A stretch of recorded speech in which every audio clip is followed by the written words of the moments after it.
Hello, I am Iulen Cabeza, a postdoctoral researcher in the University of Zaragoza, Spain, and I am doing this video because I would like to thank the European Society of Biomechanics, the ESB, for supporting my secondment in the University of Bern in Switzerland for 3 months. This was not my first secondment because during my PhD I did a secondment in the University of Miami, and I'm going to do another secondment the next year in the University of Brighton, so I'm not new with the secondments. So I would like to do also this video to support other colleagues, most of them young researchers, to do secondments. So I want to do my perspective or my view about it. So in the University of Bern, I was learning about optical coherent elastography. That is a technology to map the displacement at the microscale, and I could apply this to the crystalline lens. That is my field. My field is about the lens, the eye, presbyopia, and cataracts, more or less. I highly recommend to do secondments for several reasons. The first one is because you are going to know how other groups work, and within this topic you can answer a lot of questions. For example, how they are going to approach their goals, how they behave when they have some problems. That's very interesting to see, because it can help you either if you go to academia or if you go to industry.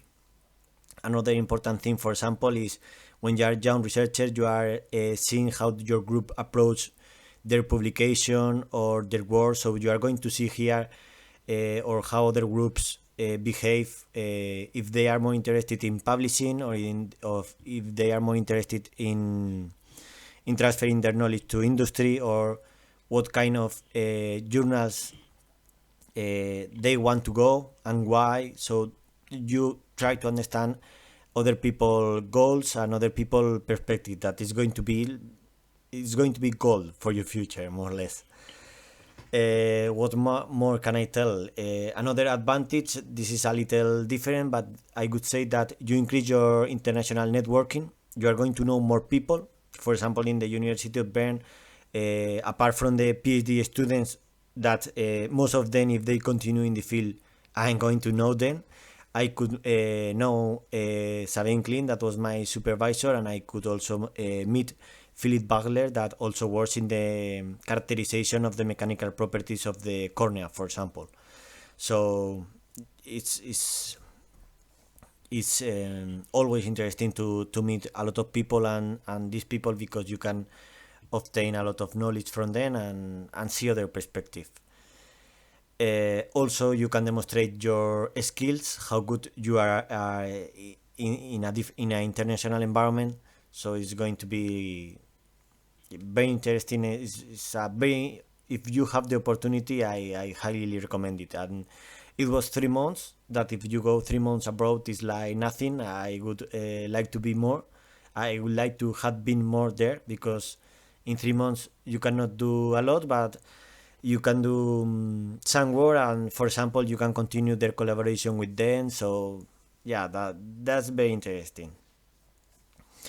About my personal life in Switzerland, I am very impressed, because I thought that the social life that I was going to have was very little, or was going to be scarce. But the Swiss people are very nice. So they hang out every weekend, they hang out every Friday. So from my point, they were very nice to me. I felt part of the group since the first day. So for example, every Thursday we have some games, or we went to have some to drink some beer. So that was like amazing, and I am always going to remember the friends that I take in my bag for the future from Switzerland, because I was like at home. Another thing, that if you go, for example, to Switzerland or to Bern, Switzerland is very well connected. I am not going to say that it's very expensive, because that's obvious, but the train connection is excellent, so you can visit the whole country in 3 months. So I could see everything. and if you like the landscapes, Switzerland is going to be your place because it's one of the most beautiful countries in Europe. Unfortunately, I couldn't see a lot of animals. It seems like a lot of animals are dead, like in most parts of Europe, but the landscape, at least, it was amazing. So now I have told you a lot of things about Switzerland, about my stay. I don't know if you are interested about something else. You can write to my email, or if you have some doubts or how I found, for example, this grant, you can write me. And now I want to change my topic because I want to show you more in details. It's going to be like 3 minutes or 4 what I did there. So just in case you are interested to go to.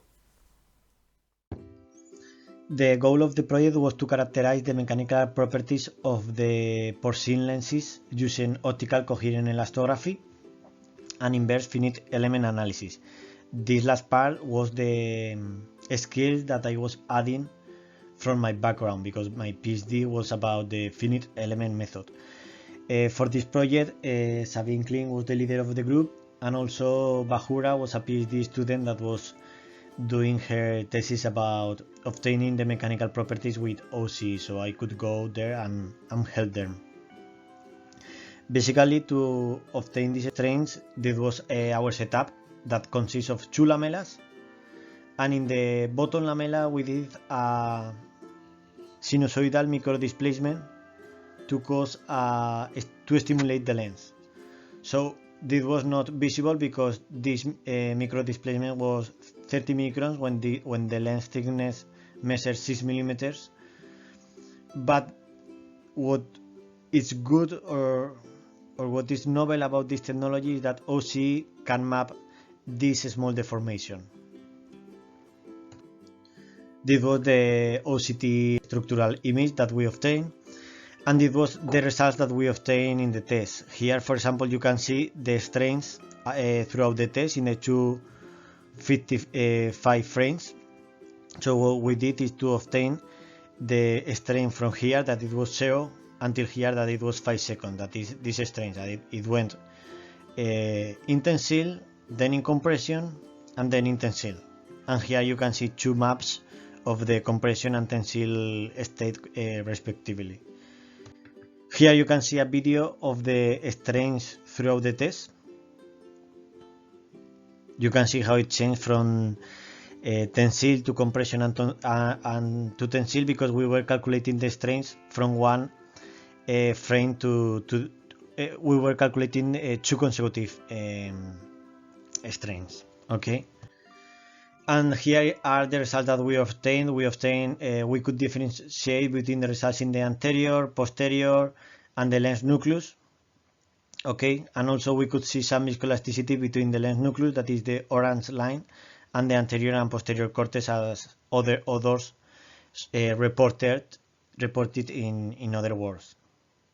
And that was more or less this study. We could also, with the strain that I saw, we could characterize the mechanical properties, the viscoelastic properties of the crystalline lens, both the lens cortex and the lens nucleus. And yeah, very briefly, I have told what we did in my stay, that it was basically to obtain the mechanical properties of the crystalline lens with a control displacement test and with inverse finite element analysis, and that's the potential of OCE, because we can map elastic maps of the crystalline lens with applying a small deformation that do not damage, or the tissue is not damaged.